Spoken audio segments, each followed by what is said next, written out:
അതെ, എനിക്ക് ഒരാളെ ഇഷ്ടമാണ്. എന്ത് കേട്ടില്ല? നമ്മൾ പലപ്പോഴും വളരെ ഇമ്പോർട്ടൻ്റ് ആയിട്ടുള്ള കാര്യം ആരെങ്കിലും പറയുമ്പോൾ നമ്മൾ ചിലപ്പോൾ മൈൻഡ് ഓഫ് ആയിരിക്കും, നമ്മൾ വേറെ എന്തെങ്കിലും ചിന്തിച്ചുകൊണ്ടിരിക്കുകയോ. അപ്പോൾ പെട്ടെന്ന് നമ്മൾ എന്താ പറഞ്ഞേ, ഒന്നുകൂടെ പറയൂ. അതെങ്ങനെ നമുക്ക് കുറച്ചുകൂടെ വ്യത്യസ്ത രീതികളിൽ അല്ലെങ്കിൽ എങ്ങനെ പൊളൈറ്റ് ആയിട്ട് നമുക്ക് പറയാന്നുള്ളതാണ് നമ്മൾ ഇന്ന് നോക്കാൻ പോകുന്നത്. അതായത് how to ask someone to repeat what they said. അവർ പറഞ്ഞ കാര്യം ഒന്നുകൂടെ പറയാനുള്ള എങ്ങനെയൊക്കെ രീതിയിൽ നമുക്ക് അത് റിക്വസ്റ്റ് ചെയ്യാം. ഗ്രേറ്റ്. എല്ലാത്തിനും മുമ്പേ നമസ്കാരം. ക്യാപ്ഷനിലേക്ക് എല്ലാവർക്കും സ്വാഗതം. എൻ്റെ പേര് രമ്യ. ക്യാപ്ഷൻ ഒരു revolutionary learning together English fluency പ്രോഗ്രാമാണ്. ഇത് വളരെ easy, quick, fun, effective and affordable program കൂടിയാണ്. മാത്രമല്ല വെറും 6 മാസം കൊണ്ട് ഒരു ബ്രാൻഡ് ന്യൂ യൂണിയൻ നിങ്ങൾക്ക് കാണാൻ പറ്റും. ഗ്രേറ്റ്. അപ്പം നമുക്ക് എങ്ങനെ ആൾക്കാരെ കൊണ്ട് പറഞ്ഞ കാര്യം ഒന്നുകൂടെ പറയിപ്പിക്കാം നമുക്ക് നോക്കാം.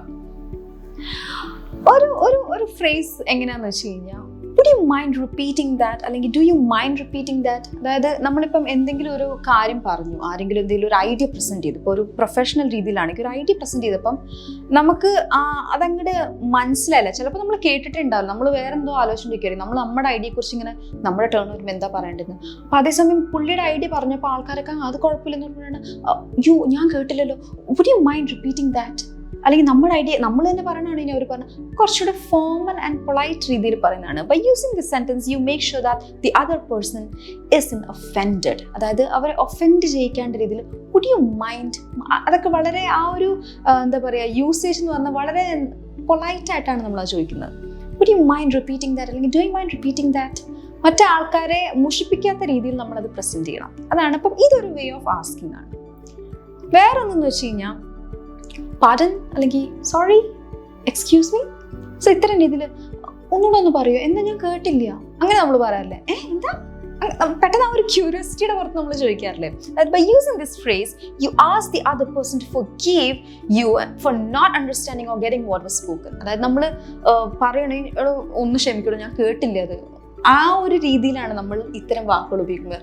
ഒന്ന് ഞാൻ കേട്ടില്ല, ഒന്നോടൊന്ന് പറയൂ നമ്മൾ പറയില്ലേ, അതാണ് സംഭവം. അതായത് നോട്ട് ദ ഇൻറ്റൊനേഷൻ എന്ന് വെച്ചാൽ it's also understood that the other person will repeat what was spoken or told earlier. അതായത് നമ്മൾ ആ ഒരു ടോണിൽ നമ്മൾ അത് സംസാരിക്കണം. പാർഡൻ അല്ലെങ്കിൽ സോറി വാട്ട്, എന്താ ഒന്നുകൂടെ പറയൂ. ഇനി അതും അല്ലെങ്കിൽ എക്സ്ക്യൂസ് മീ, എനിക്ക് മനസ്സിലായില്ല എന്താ പറഞ്ഞതെന്ന്.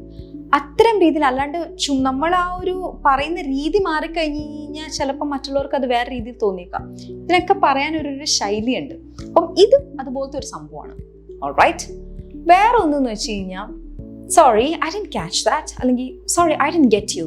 By using this phrase, you apologize first, then ask the other person to repeat themselves. ഇതിനകത്ത് എന്താണെന്ന് വെച്ച് കഴിഞ്ഞാൽ അവരെന്തെങ്കിലും ഒരു കാര്യം പറഞ്ഞു അല്ലെങ്കിൽ പ്രസന്റ് ചെയ്തു, ഐഡിയ പ്രസന്റ് ചെയ്തു അല്ലെങ്കിൽ ഒരു ഒപ്പീനിയൻ പറഞ്ഞു, പക്ഷെ നമുക്കത് മനസ്സിലായില്ല, നമുക്കത് അങ്ങോട്ട് കിട്ടിയില്ല. ചിലപ്പം വേറെ രീതിയിലൊക്കെ ആയപ്പോൾ നമ്മൾ എന്താ എനിക്കത് മനസ്സിലായില്ല, അപ്പം sorry I didn't catch that.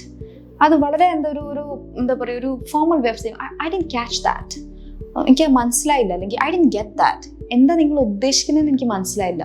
അപ്പം അതിനകത്ത് നമ്മൾ പറയുന്ന ഒന്നുകൂടെ ഒന്ന് പറയും, ഒന്നുകൂടെ ഒന്ന് എക്സ്പ്ലെയിൻ ചെയ്ത് തരുമോ എന്നുള്ളൊരു കാര്യമാണ് നമ്മൾ അവിടെ പറയുന്നത്.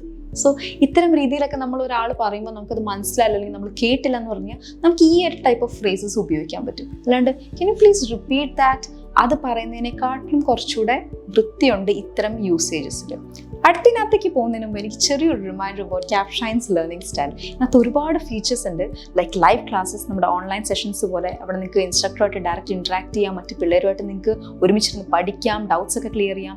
അതുകൂടാണ്ട് സ്പീക്കിംഗ് ഓപ്പർച്യൂണിറ്റീസ്, സംസാരിക്കാനുള്ള ഓപ്പർച്യൂണിറ്റീസ് ഈ ഒരു പ്ലാറ്റ്ഫോമിൽ ഒരുപാടുണ്ട്. കാരണം ഇംഗ്ലീഷ് നമുക്ക് എപ്പോഴും കോൺസെപ്റ്റ്സ് ഒക്കെ അറിയാമെങ്കിലും സംസാരിക്കാൻ നമുക്ക് ഭയങ്കര പേടിയാണ്. കൂടാതെ തന്നെ മറ്റ് പിള്ളേരുമായിട്ട് നമുക്ക് ചേർന്നിരുന്ന് പഠിക്കാം, പ്രാക്ടീസ് ചെയ്യാം, നിങ്ങളുടെ ഐഡിയാസ്, നോളജ് ഇതൊക്കെ ഷെയർ ചെയ്യാൻ പറ്റും. ഇതെല്ലാം കഴിഞ്ഞ് നിങ്ങൾക്ക് നിങ്ങളുടെ തന്നെ പെർഫോമൻസിനെ സ്വയം ട്രാക്ക് ഡൗൺ ചെയ്യാൻ പറ്റും. ഏതൊക്കെ ചാപ്റ്റേഴ്സ് അല്ലെങ്കിൽ ഏതൊക്കെ ടോപ്പിക്കാണ് നമ്മൾ നന്നായി ചെയ്യുന്നത്, നമ്മൾ വീക്ക് ഏതൊക്കെയാണ്, നിങ്ങൾക്ക് തന്നെ മന്ത്ലി ഫ്ലുവൻസി ട്രാക്കർ ഉപയോഗിച്ച് നിങ്ങൾക്ക് ട്രാക്ക് ഡൗൺ ചെയ്യാം. അതും കഴിഞ്ഞ് എല്ലാ കാൻഡിഡേറ്റ്സിൻ്റെ അടുത്ത് ഓരോ പേഴ്സണൽ കോച്ച് ഉണ്ടാവും നിങ്ങൾക്ക് കസ്റ്റമൈസ് ഫീഡ്ബാക്ക് തരാനായിട്ട് നിങ്ങളുടെ പെർഫോമൻസിനെ ബേസ് ചെയ്തിട്ട്. പിന്നെ ഡെയിലി മൈക്രോ ലെസൺസ്, പഠിത്തം കുറച്ചുകൂടെ എളുപ്പമാക്കാൻ ഓരോ ദിവസവും നിങ്ങൾക്ക് മൈക്രോ ലെസൺസ് തരുന്നതായിരിക്കും, പെട്ടെന്ന് കോൺസെപ്റ്റ്സിനെ എളുപ്പം പഠിച്ചെടുക്കാൻ. അടിപൊളി ഡീലാണ് നിങ്ങളുടെ ഇംഗ്ലീഷ് ഫ്ലുവൻസി ഇംപ്രൂവ് ചെയ്യാൻ. ഇതെങ്ങനെ കിട്ടും എന്നുള്ളത് ഞാൻ ഈ വീഡിയോയുടെ അവസാനം പറയുന്നതായിരിക്കും. So stay tuned. ഗ്രേറ്റ്. അടുത്ത ഒരു സംഭവം നോക്കുകയാണെങ്കിൽ could you please repeat that എന്ന് പറഞ്ഞ സംഭവമാണ്. By using this phrase you politely ask the other person to repeat what they said. അതായത് വളരെ പൊളൈറ്റ് ആയിട്ട് could you please, ആ പ്ലീസ് എന്ന് പറയുമ്പോൾ നമ്മൾ ഒന്ന് കെഞ്ചുന്ന പോലെ, അതായത് could you please repeat that, അത് കുറച്ചുകൂടെ ഫോമലാണ് ആ സംഭവം, വളരെ പൊളൈറ്റും ആണ്. ഇനി വേറെ നോക്കുകയാണെങ്കിൽ I am sorry, I don't understand, could you repeat that please? ഇത് സംഭവം എന്താണെന്ന് വെച്ച് കഴിഞ്ഞാൽ ഇപ്പം നമ്മളൊരു ഫോർമൽ ഡിസ്കഷൻ അല്ലെങ്കിൽ എന്തെങ്കിലും ഭയങ്കര പ്രൊഫഷണൽ ആയിട്ടുള്ള കാര്യങ്ങൾ പറയുമ്പോൾ നമുക്ക് ഉപയോഗിക്കാൻ പറ്റിയൊരു ഫ്രേസാണ്. അതായത് I am sorry, I don't understand, എനിക്കത് മനസ്സിലായില്ല. സോറി, നമ്മൾ എന്ത് പറയുമ്പോഴും നമ്മളുടെ ഒരു ഒപ്പീനിയൻ പറയുമ്പോഴും അല്ലെങ്കിൽ അവരുടെ ഒപ്പീനിയനായിട്ട് നമ്മൾ മാച്ച് ആവുന്നില്ല അല്ലെങ്കിൽ നമുക്കത് മനസ്സിലായില്ല, നമുക്കൊരു ഡൗട്ട് വരികയാണ് നടക്കുമെന്ന് പറയും, നമ്മളെപ്പോഴും നമ്മുടെ ഭാഗത്തു നിന്ന് ഒരു സോറി പറഞ്ഞിട്ട് വേണം നമ്മൾ നമ്മുടെ ഐഡിയാസ് അല്ലെങ്കിൽ ഒപ്പീനിയൻസ് നമ്മൾ പ്രസൻറ്റ് ചെയ്യാൻ. കൂടാതെ I am sorry, I don't understand, could you repeat that please? Could you repeat that please? അപ്പം ഇത്തരം രീതിയിലൊക്കെ എന്ന് വെച്ചാൽ കുറച്ചുകൂടെ formal way of asking someone to repeat something by admitting that you don't understand. എനിക്കത് മനസ്സിലായില്ല നമ്മൾ അഡ്മിറ്റ് ചെയ്യാണ്. അതാണ് ഐ ഡോണ്ട് അണ്ടർസ്റ്റാൻഡ്, എനിക്കത് മനസ്സിലായില്ല, നിങ്ങൾ ഒന്നുകൂടെ പറ്റുമെങ്കിൽ ഒന്ന് റിപ്പീറ്റ് ചെയ്യുമോ, അങ്ങനെയാണെങ്കിൽ നമുക്കൊന്ന് നോക്കാം എന്നുള്ള രീതിയിൽ വളരെ ഫോർമൽ ആയിട്ടുള്ളൊരു അപ്രോച്ചാണിത്. സോ ഇത്തരം രീതിയിൽ ഒരുപാട് ടൈപ്പ് ഉണ്ട്. നമുക്ക് ഒരാളോട് ഒരു കാര്യം പറഞ്ഞ് നമ്മൾ കേട്ടില്ല അല്ലെങ്കിൽ നമ്മൾ വിട്ടുപോയി, അപ്പം അവരോട് ഒന്നുകൂടെ പറയുമോ എന്നുള്ളതിനകത്ത് ഒരുപാട് രീതിയിൽ നമുക്കത് പറയാൻ പറ്റും. ഓരോ സിറ്റുവേഷൻ അനുസരിച്ച് നമ്മളത് എങ്ങനെ ഉപയോഗിക്കണം എന്നുള്ളതാണ് നമ്മുടെ ഒരു കഴിവ് അല്ലെങ്കിൽ നമ്മുടെ മിടുക്ക് എന്ന് പറയുന്നത്. സോ നിങ്ങളുടെ കോൺവെർസേഷൻസിലും അല്ലെങ്കിൽ നിങ്ങളുടെ ഏതെങ്കിലും ഗ്യാതറിങ്സിലും അല്ലെങ്കിൽ സോഷ്യൽ ഗ്യാതറിങ്സിലും നിങ്ങൾ എവിടെയെങ്കിലും ഇനിയിപ്പം ഒഫീഷ്യൽ ആയിക്കോട്ടെ അല്ലെങ്കിൽ പ്രൊഫഷണൽ രീതിയിലായിക്കോട്ടെ, ഇത്തരം രീതിയിൽ നിങ്ങളും ഈ ടൈപ്പ് ഓഫ് യൂസേജ് നിങ്ങൾ മാക്സിമം കോൺവെർസേഷനിൽ ഉപയോഗിക്കാൻ ശ്രമിക്കുക. ഈ ചെറിയ വീഡിയോ നിങ്ങൾക്ക് യൂസ്ഫുൾ ആയിട്ട് തോന്നിയെങ്കിൽ like, share, subscribe and comment ഉറപ്പായിട്ടും ചെയ്യുക. എന്തെങ്കിലും ക്വയറീസ് അല്ലെങ്കിൽ കമൻറ്റ്സ് അല്ലെങ്കിൽ ഡൗട്ട്സ് എന്തെങ്കിലും ഉണ്ടെങ്കിൽ നിങ്ങൾ കമൻറ്റ് സെക്ഷനിൽ ഇടുക, അതുവഴി നമുക്ക് മനസ്സിലാക്കാൻ പറ്റും. ഞാൻ നേരത്തെ പറഞ്ഞ Capshine ലേണിംഗ് സ്റ്റൈലിനെ കുറിച്ച് കൂടുതൽ അറിയാൻ വിസിറ്റ് capshine.com അല്ലെങ്കിൽ Capshine ആപ്പ് ഡൗൺലോഡ് ചെയ്യൂ. അടുത്ത വീഡിയോയിൽ കാണുന്നവരെ ബൈ.